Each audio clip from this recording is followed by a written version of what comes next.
Hello and welcome to another An Old Man Watches, and today I'm going to be talking about Land of the Minotaur from 1975/1976, depending on where exactly you look, also known as The Devil's Men and just plain Minotaur.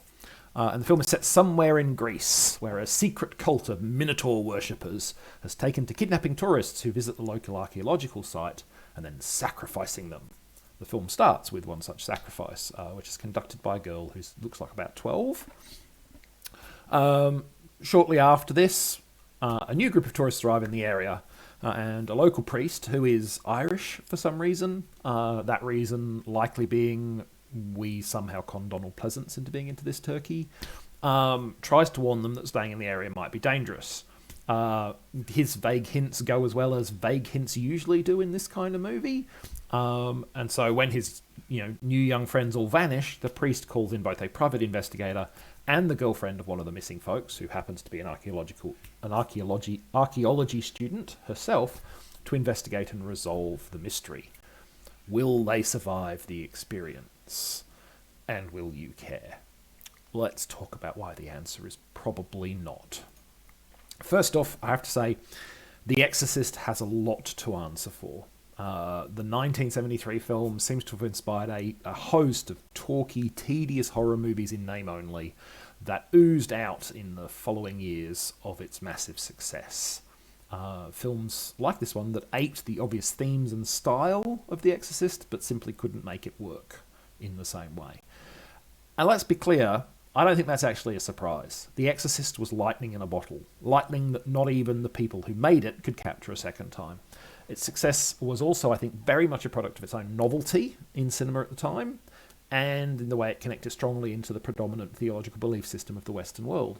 Audiences coming to The Exorcist now, I think, in a much more secular culture, with dozens of far more intense and confronting pieces of media readily available, would quite likely watch that movie, The Exorcist, and shrug and say, well, what's the big deal? Now, that might be a harsh assessment of the film, but 50 years does change expectations a lot. You think about TV 50 years ago and TV today, they're worlds apart. The same is true of movies, and I think what was shocking and confronting and really novel about The Exorcist in the 70s just isn't today.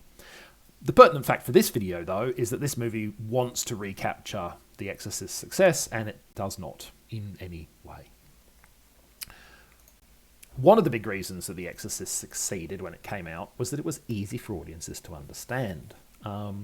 Almost any Western viewer of the film at the time would have been born at the latest, the mid-50s. We're talking, maybe late 50s if we, got some 15-year-olds sneaking in or something. They would have been raised with a pretty decent amount of familiarity with Christian theology that is, integral to the plot of The Exorcist, and thus the motives of the characters were all very straightforward for them to understand. The mother wants to protect her daughter, the demon wants to be evil because it's a demon, and the priest wants to overcome the demon because he's a priest. This film has no such clarity. Why do the islanders worship a Minotaur? The film's not going to bother to explain. They just do it because there wouldn't be a movie if they didn't. Why does the priest flip from warning people to stay away to actively inviting people to come investigate? Again, because the plot needs to happen. Both the questions could readily be answered with some exposition, of course, but that brings me into my last point for this video, which is that this movie is nothing but people standing around talking. Nobody does anything. Well, except the bad guys, I guess. I mean, to be fair to them, they do solidly stick to the kidnap and murder people brief that they've been given. But the good guys, not so much. The private investigator is a PI in name only, as he does literally no observable investigating, while the archaeological student/girlfriend's primary function appears to be wear very short shorts. And, it's true that she does that very well, but it's not actually something that helps propel the movie forward in any way. It doesn't contribute to the narrative. Your protagonists need to actually do things. Why should we care about them if they just mill about uselessly for an hour or so before the bad guys basically invite them in for a final, ridiculously underwhelming finale? The answer is, functionally, we don't. And I didn't. And that is, the big problem with this movie is that you watch it and you don't care, because nothing's happening. That, then, therefore, is Land of the Minotaur, or The Devil's Men, or just plain Minotaur, depending on which title you see it under.